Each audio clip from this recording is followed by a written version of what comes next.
오늘 우리에게 주시는 하나님의 말씀은 역대하 35장 20절로 27절입니다.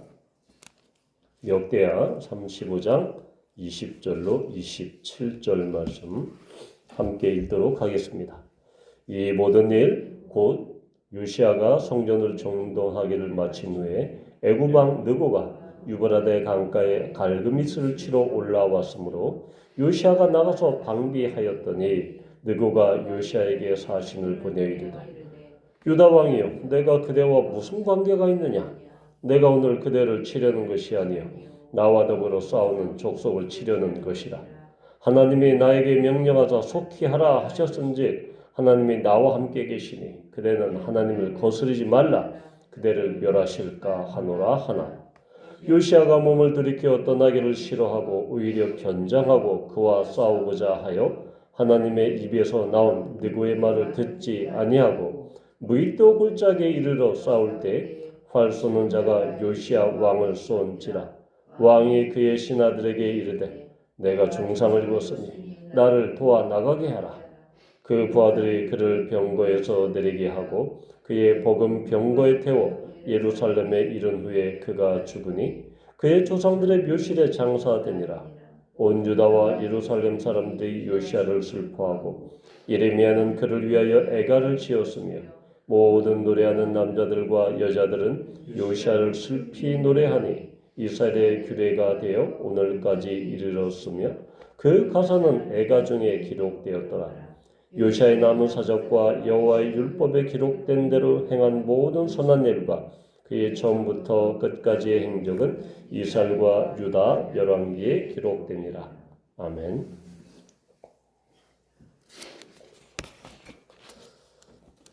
그 35장 전반부에서는 그의 재위 18년, 즉 그의 나이가 26살 되던 해에 바로 성전 수리하다가 여호와의 율법책을 발견하고 그 뒤 곧바로 종교력으로 1월 14일에 유월절과 무교절을 남유다뿐만 아니라 이미 아수르의 식민지가 된 북이스라엘까지 통틀어서 이렇게 전국적으로 유월절을 지키는 그러한 역대급의 행사가 유월절 행사가 이렇게 실행이 됩니다. 그러고 나서 곧바로 이제 오늘 20절부터는 요시야가 바로 이집트의 파라오와 싸우는 그러한 장면, 즉 요시야의 최후에 대해서 이야기합니다. 13년을 건너뛰죠. 그의 나이 39살. 이제 그의 재위 31년이 되는 그 시기죠. 이때 우리는 왜 요시야가 이 바로 느고의 경고에도 불구하고 왜 떠나기를 싫어하고 오히려 변장해서 싸웠는가? 바로 이 부분에서 우리는 이 요시야가 왜 이렇게 했는가에 대해서 의문을 품지 않을 수 없습니다. 자, 그러면 우리는 당시에 고대 중군 등의 당시의 상황, 국제 이런 외교적인 정치 군사적인 상황에 대해서 우리는 함께 살펴볼 필요가 있습니다. 이때는 지금 주전 612년 그러니까 이때 612년에는 바로 바벨론의 연합군이 아시리아, 아수르의 수도인 니느웨를 함락합니다. 그러다 보니까 이 아수르 군대는 멸망한 군대는 하란 쪽으로 이렇게 퇴각합니다. 이 패잔병들이죠. 그러면서 이 다음을 도모하죠. 그리고 3년 뒤가 지난 주전 609년 이때가 지금 20장의 배경이 됩니다. 20절의 배경이 되죠.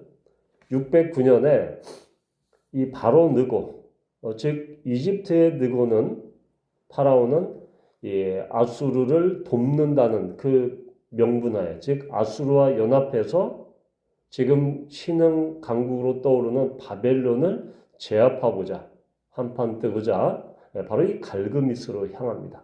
그런데 갈그미스는 이 북쪽에 있죠. 당연히 이스라엘을 통과해야 합니다. 이스라엘 지중해 옆에 있는 해변길을 따라서 쭉 올라가야 됩니다. 그런데 그 중간에 이 무깃도에서 무깃도의 대전투가 일어나죠. 요시아는 이 무깃도에서, 그러니까 무깃도는 이집트에서 올라오는 길과 이쪽에서 오른쪽으로 해서 이 메소포타미아를 향하는 길, 그러니까 아주 교통의 요충지죠. 이 무깃도를 먼저 가서 느고를 기다립니다. 자, 당시에 이집트와 바벨론은 조금 상당히 이제 적대적인 관계였고, 바벨론과 지금 또 이 아수르는 적대적인 관계죠. 지금 이집트와 아수르가 연합해서 동맹을 통해서 바벨론을 치고자 하는. 그런데 그러면 요시아의 대외 정책은 무엇이었습니까? 이때 우리가 유월절을 지킬 때 이스라엘 이 옛날 지금 아시리아의 영향력 식민지였던 북이스라엘 지역까지 사람들을 오게 하고 그리고 유월절을 지키는 종교적인 통합을 이루고자 합니다. 그러면서 종교적인 통합뿐만 아니라 다윗과 솔로몬이 그의 선대 조상들이 이루었던 그 강력한 이스라엘 국가, 통합 국가를 지금 이루고자 하는. 왜냐? 지금 아수르가 지금 힘이 빠졌고 이미 바벨론에 의해서 멸망을 당하는 그런 시점. 물론 잔류, 이 패잔병들이 있긴 있지만 지금 아수르는 지금 멸망하는 그런 단계입니다. 그리고 바벨론과는 상당히 호의적인 그런 관계였죠. 그러니까 이 아수르가 멸망하면 지금 이 혼란한 틈을 타서 이 요시아는 북쪽까지 완전히 세력을 장악하고 아수르가 멸망하는 것이 없어지는 것이 이 북이스라엘까지 통일하는 그런 조류의 기회였죠. 그러니까 이 요시아는 다시 아수르가 부활하는 것을 원하지 않았습니다. 아수르가 다시 힘을 얻어서 바벨론을 쳐서 다시 북이스라엘을 통치하고 식민지로 계속 두는 것을 원치 않았던 것이죠. 그러니까 바로 이집트가 쳐들어오는 것을 길을 비켜달라라는 것을 방해했던 것이죠. 바로 이러한 대외 정책 때문에 이집트의 그러한 이 간섭과 또한 아수르의 그 쇠약해진 틈을 타서 이 그 이스라엘의 통일을 이루고자 했던 북이스라엘까지 정치 군사적인 그런 영향력을 행사하고자 했던 요시아의 그런 전략, 외교 전략이 이렇게 녹아져 있습니다. 그래서 지금 바로 느고가 길을 비켜라. 나는 너희 치지 않는다. 라고 이렇게 이야기하고 이것이 하나님의 뜻이야. 그러니까 속히 하나님이 이것을 하라고 했어. 그런데 이 바로 느고가 실제 하나님을 믿는 사람이었습니까? 그렇지는 않습니다. 이 당시에 우리가 그 아수르의 이 사내립이 쳐들어왔을 때, 이 바벨론의 사내립이 쳐들어왔을 때, 저기를 그 이스라엘 히스기야에게 자, 이 하나님이 너희가 하나님이 대적할 거냐? 빨리 하나님의 뜻인 항복해라. 당시 이 고대 전쟁에서 상대방 국가의 신을 빙자해서 신의 뜻이니까 너희들 항복해. 너희들은 졌어. 우리가 이기는 거야. 너희들 정복하는 것은 너희 국가의 신의 뜻이야. 그러니까 이 적대국의 신을 빙자해서 마치 그것이 침입하는 그 국가의 신의 뜻뿐만 아니라 그 치려고 하는 그 적대국의 신의 뜻, 그 수호신의 뜻인 양 그렇게 선전선동하는 것이 당시 일반적인 관례였습니다. 그러다 보니까 요시아는 지금 느고가 하고 있는 이 이야기를 바로 그러한 일반적인 이 심리전, 기만전술로 지금 인식했던 것이죠. 그리고 또 정치적으로, 대외적으로 그러한 통일, 이스라엘 국가를 다시 강대한 이스라엘 국가를 이룩하기 위한 그러한 전략이 숨어 있었죠. 그러다 보니까 바로 느그가 한 이야기를 당시 일반적인 선전선동으로 그렇게 받아들였던 것입니다. 물론 이것에 대해서 바로 이 열왕기 기자는 아주 짧게 그냥 팩트만 전달하죠. 그런데 역대기에서는 좀 상세히 설명하면서 뭐라고 이야기를 하고 있습니까? 22절에 보면 하나님의 입에서 나온 느고의 말. 자, 역대기 기자의 관점은 분명히 틀리죠. 느고가 그렇게 한 이야기가 선전선동, 당시의 일반적인 그러한 심리 전술, 심리 전략이 아니라, 심리전이 아니라 바로 하나님의 입에서 나온 말씀이다라고, 느고의 입을 통해서 나온 말씀이다라고 명확하게 이야기합니다. 자, 이렇게 되는 순간 어떻게 됩니까? 요시아는 하나님의 말씀을 듣지 않는 사람이 되는 것이죠. 따라서 왜 요시아가 이렇게 마지막 순간에 하나님의 뜻을 이렇게 듣지 못하고 오히려 전쟁에 나가서 그렇게 전사할 수밖에 없었는가? 우리는 이 부분에서 상당히 의심스러운 대목으로 이 이야기를 지켜보는데 결국은 이 하나님의 뜻보다는 요시아에게는 본인의 야망과 본인의 비전이 본인의 외교 전략이 정치 군사적인 전략이 더 중요했다는 것입니다. 왜 그렇습니까? 우리가 요시아가 성전에서 율법책을 하나님의 율법책을 발견한 뒤에 바로 이 서기관 사반이 그것을 들려줬고 그러면서 그것을 사람들을 누구한테 보냅니까? 예루살렘 제2구역에 살고 있는 그 여선지자 훌다에게 보내죠. 그러면 하나님의 뜻을 묻습니다. 그런데 지금 여기 어디에도 정말 중차대한 이 전쟁을 앞두고 그것도 강대국인 당시 최강대국인 이집트에 맞서려고 지금 하고 있는 이 시점에 하나님 이집트와 전쟁해도 되겠습니까? 묻지 않습니다. 심지어 당시 예레미야라는 정말 탁월한 예언자가 있었습니다. 그럼에도 불구하고 어느 누구에게도 예언자나 아니면 그 자신 하나님의 앞에 기도하거나 그렇게 하지 않습니다. 사실 이 부분이 요시아의 말기에 대단한 그런 미스였죠. 잘못이었습니다. 바로 이 요시아가 어떻게 이 전쟁에 나갑니까? 오히려 변장하고 이 누구를 연상합니까? 북이스라엘의 악한 왕 아합을 연상하죠. 아합이 이 여호사밧의 왕을 받고 있고 왕복을 받고 있고 그러다가 그도 맞지 않습니까? 화살을 맞지 않습니까? 똑같이 가장 악하다고 하는 아합 왕의 그 전술을 그대로 따라합니다. 하나님께 묻지도 않고 북이스라엘의 정말 가장 악한 왕 아합의 그 행태를 따라서 변장을 하고 그렇게 전쟁에 참여하죠. 그 결과는 어떻습니까? 무명의 그 군사가 쏜 화살에 맞죠. 그리고 중상을 입습니다. 물론 전장을 빠져나오지만 결국 예루살렘에 와서 그 중상 때문에 그는 죽게 됩니다. 그런데 역대하 이 기자는 평가가 대단히 후합니다. 바로 이 모든 선한 일, 하나님의 그 모든 말씀을 따라 행했다라고 선한 왕으로 이렇게 기록합니다.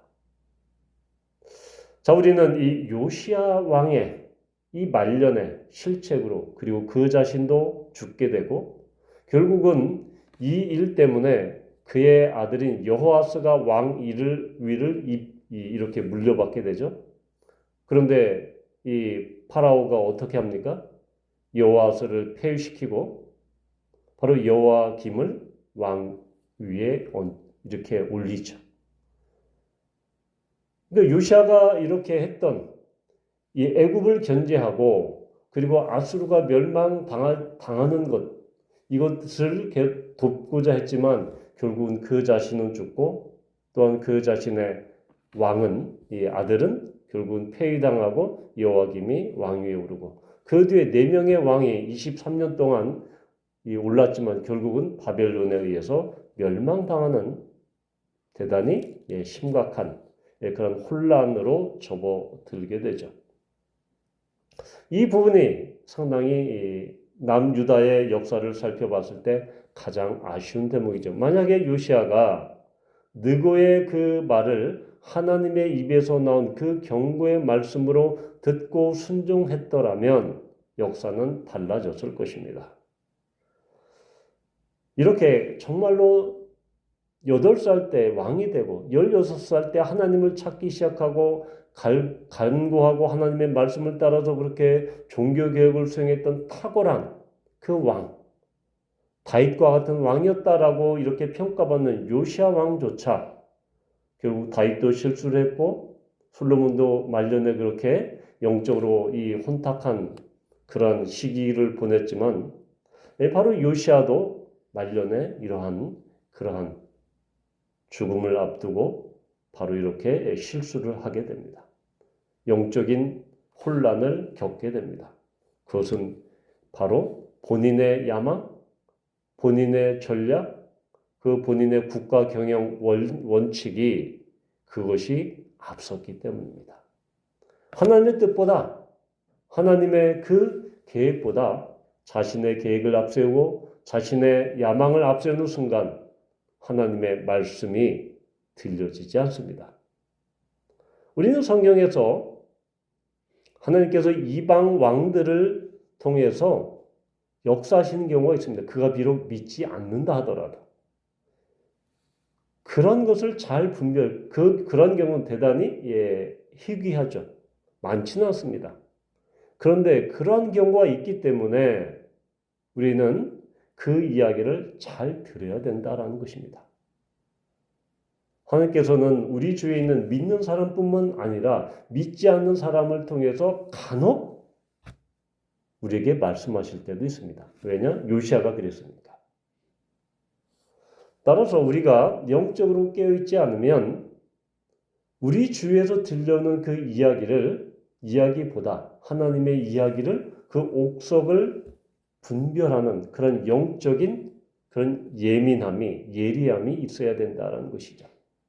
그러니까 우리가 기도 가운데 하나님께 계속 묻고 하나님의 뜻이 정말 이것인가 계속 묻지 않으면 우리의 생각, 우리의 계획, 우리의 야망이 앞섭니다. 그렇게 되면 그 순간 우리는 실수하게 되죠. 우리는 잠시 곁길로 빠지게 돼서 어려움을 겪게 됩니다. 따라서 우리는 어떠한 일을 할 때 우리의 야망, 우리의 계획, 우리의 원칙, 우리가 생각하는 그런 방향, 이것들을 다 내려놓고 하나님께서 무엇을 원하시는지, 하나님이 가르치는 그 길은 어디인지 먼저 하나님께 묻고 하나님의 그 결제를 받고 하나님의 그 뜻을 파악하고 움직이고 나아가야 된다는 것입니다. 바라기는 이러한 영적인 민감함, 영적인 예민함을 통해서 우리가 하나님을 늘 분별하는, 그리하여 우리가 영적으로 정말 넘어지거나 아니면 실수하거나 하는 그런 경우가 없도록 우리 모두가 영적으로 민감하고 예민하기를 축복합니다. 아멘.